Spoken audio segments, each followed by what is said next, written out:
Hey, what is up guys? I'm KBHD here, and you might remember a couple of weeks ago I did a Dear Apple video. Dear Apple, please refresh the Mac Pro.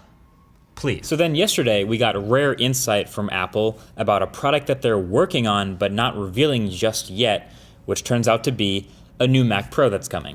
So I don't want to say that Apple watched my video or Phil Schiller definitely saw it, but you know, the message got echoed out there and Apple is listening. They've got an ear to the ground. So of course, that being said, it can't be just Apple. We have other companies that we have things to say to. So Samsung. In the past year or so, we've had a bunch of questions about what's good with Samsung. You know, obviously they had the battery issues with the Note 7, and then recently a bunch of their flagship stuff got leaked into oblivion. But now that it's finally out and released, Galaxy S8 is official, we still got some stuff to say to them. Dear Samsung, you don't have to compete against Google with every single little piece of software that they handle already. They do it really well. Like Sammy, you have such a long reputation, like a long history of using Google software, Android, but then also building a Samsung version of like every single thing Google makes already. Doesn't this seem like a really big waste of resources and time? I really thought about this. Like Samsung's been making phones for a long time. They're smart, they've been doing it well.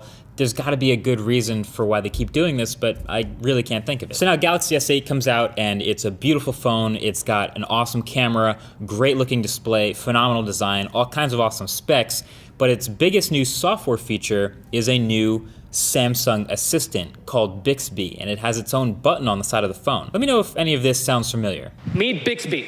It's a new intelligent interface that reimagines the mobile user experience. Bixby understands context.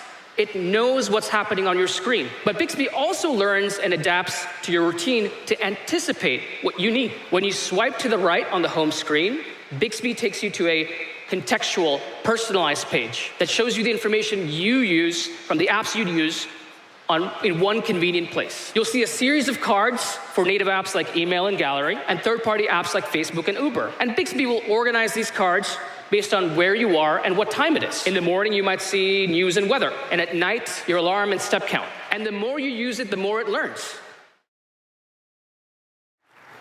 The third part of the new Android search experience is called Google Now. Google Now gets you just the right information at just the right time.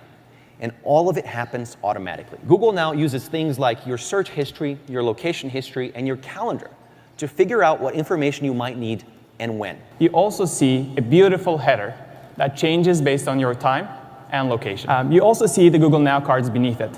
Your cards will get smarter and more accurate as you use them. And we're just beginning. Okay, so if you haven't already put it together, Samsung is now making a super smart Bixby assistant on a phone that runs Android 7.0, which means that phone already has Google Assistant, which has been doing pretty much all of these things for a while, for a couple years now, and really well. But why? Again, like why are they making the same thing that Google's been making for a while? Now granted, there's a couple unique things that Google Assistant doesn't do right now, like the photo recognition in the camera. You can hold the camera up, point it at something, it'll give you a link to buy it.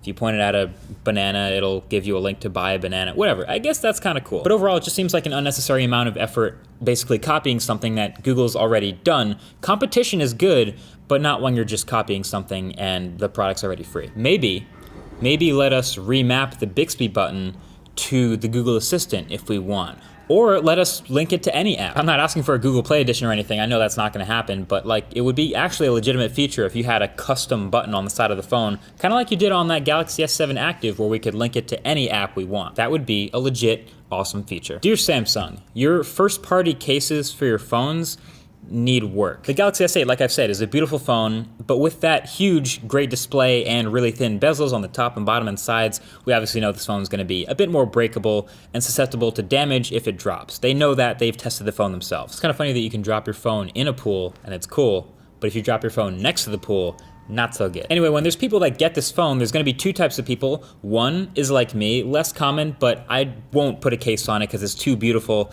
I just got this really nice phone, I wanna show it off. But number two is the people who won't use this phone without a case because it's so delicate that they don't wanna risk breaking it if they drop it. They signed up for a 2-year contract, gotta get a case. This is your chance, Samsung, to compete with other manufacturers and make all the products better. You have the dimensions first, you know where the weak points are on the phone. This is your chance to make the case market really good. And this is the case you come up with. What is that? This is terrible in every way.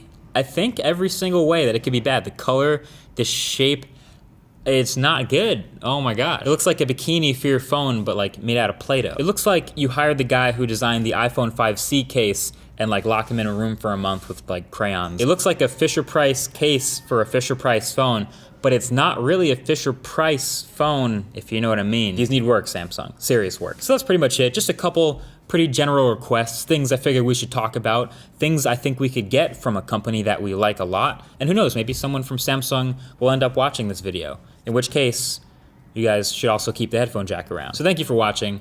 Talk to you guys in the next one. Peace.